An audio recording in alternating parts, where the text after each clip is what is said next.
ગુજરાત સાહિત્ય અકાદમી ગાંધીનગર જનકલ્યાણ Seva trust Rajpipla Narmada સાહિત્ય સંગમ તથા MRR arts and science college રાજપીપળાના સંયુક્ત ઉપક્રમે એક દિવસીય રાજ્ય કક્ષાનો ગઝલ લેખન પરિસંવાદ અને ગઝલ લેખન શિબિર MRR arts and science college Rajpipla ખાતે યોજાયો હતો. તો આ કાર્યક્રમમાં મુખ્ય મહેમાન તરીકે નર્મદા જિલ્લાના નાંદોદ તાલુકાના બીજેપીના ધારાસભ્ય ડોક્ટર દર્શનાબેન દેશમુખ ઉપસ્થિત રહ્યા હતા. તો આ કાર્યક્રમ દરમિયાન ગઝલ સાહિત્યના વિકાસ, તેના સ્વરૂપ અને સમય સાથે થયેલા પરિવર્તન અંગે વિસ્તૃત ચર્ચા કરવામાં આવી હતી.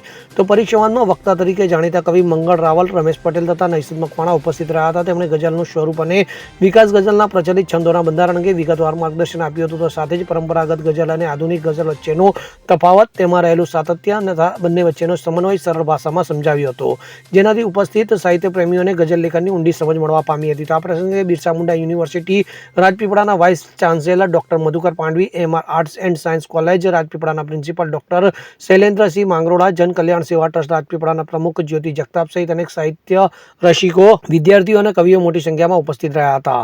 આ પ્રસંગે કુલપીઠ ડોક્ટર મધુકર પાંડવી, જાણીતા કવિ સાહિત્યકાર રમેશ પટેલ, મંગળ રાવલ, નૈસદ મકવાણાનું સન્માનપત્ર આપી શાલ ઓઢાડી પુસ્તક અને પુષ્પગુચ્છથી સન્માન કરવામાં આવ્યું હતું. તો બપોરના સેશનમાં વિદ્યાર્થીઓનો ગઝલ લેખન અંગેનો વર્કશોપ યોજાયો હતો. તો આ કાર્યક્રમનું સફળ આયોજન જનકલ્યાણ સેવા ટ્રસ્ટ દ્વારા કરવામાં આવ્યું હતું.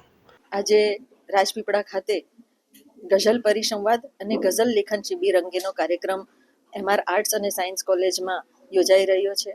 ત્યારે Gujarat Sahitya Akademi, MR arts science college અને જનકલ્યાણ સેવા ટ્રસ્ટના માધ્યમ થકી આ કાર્યક્રમનું આયોજન કરવામાં આવ્યું છે કે જેમાં જે આપણા ગુજરાત રાજ્યના જે કવિશ્રીઓ છે કે નૈસદભાઈ મકવાણાજી છે, રમેશભાઈ પટેલ છે અને સાથે મંગળભાઈ રાવળજી અને બીજા અનેક એવા કવિઓ છે કે જેમણે આજે આ કોલેજમાં ઉપસ્થિત રહ્યા છે અને વિદ્યાર્થી મિત્રોને ગઝલ અંગેનું માર્ગદર્શન અને એ અંગે માટે લેખન માટેની શિબિરનું આયોજન કર્યું છે. ત્યારે એમના પોતાના માર્ગદર્શન થકી આ વિદ્યાર્થી મિત્રોને પણ એમના દરેક વ્યક્તિના જીવનમાં અને દરેક વ્યક્તિના હૃદયમાં એક કવિ હૃદય હોય જ છે.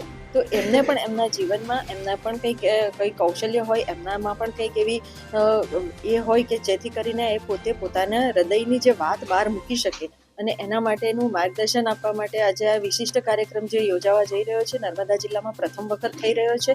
ત્યારે આ કાર્યક્રમના સાથે આ સંસ્થાના સંસ્થાપક અને માન્ય પૂર્વ ધારાસભ્ય શ્રી પીડી વસાવા સાહેબ ઉપસ્થિત રહ્યા છે. સાથે બિરસા મુંડા યુનિવર્સિટીના વાઇસ ચાન્સેલર શ્રી અને ICSSRના રાષ્ટ્રીય અધ્યક્ષ શ્રી ડોક્ટર મધુકર પાંડવી સાહેબ પણ ઉપસ્થિત રહ્યા છે. ત્યારે દીપકભાઈ જગતાપ અને જ્યોતિબેન જગતાપની ટીમને ખૂબ ખૂબ અભિનંદન આપું છું કે આજના આવા અનેક એવા વિશિષ્ટ કાર્યક્રમ થકી આજે વિદ્યાર્થી મિત્રોને પણ ખૂબ સારું માર્ગદર્શન મળી રહેશે અને એમને પણ જીવનમાં કંઈક કરવા માટેની જે પ્રેરણા મળી રહેશે એ માટેનું આજનો આ કાર્યક્રમ ખૂબ જ અભિનંદનને પાત્ર છે. અને આ ટીમને સર્વેને હું ખૂબ ખૂબ અભિનંદન આપું છું અને વિદ્યાર્થી મિત્રોને પણ ખૂબ ખૂબ શુભકામનાઓ પાઠવું છું.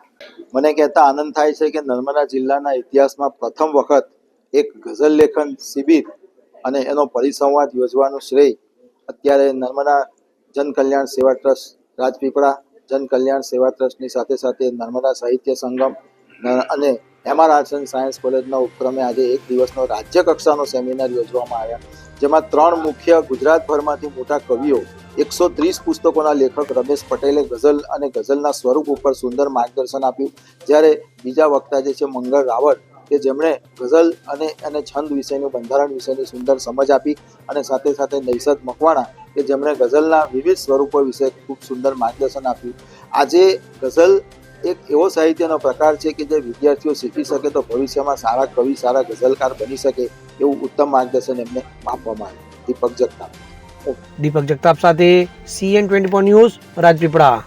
હવે જુઓ દેશ દુનિયાની તમામ ખબરો તમારી આંગળીના ટેરવે. ઉઠાવો મોબાઈલ અને Google Play Store પરથી ડાઉનલોડ કરો અમારી CN24 ન્યૂઝ મોબાઈલ એપ.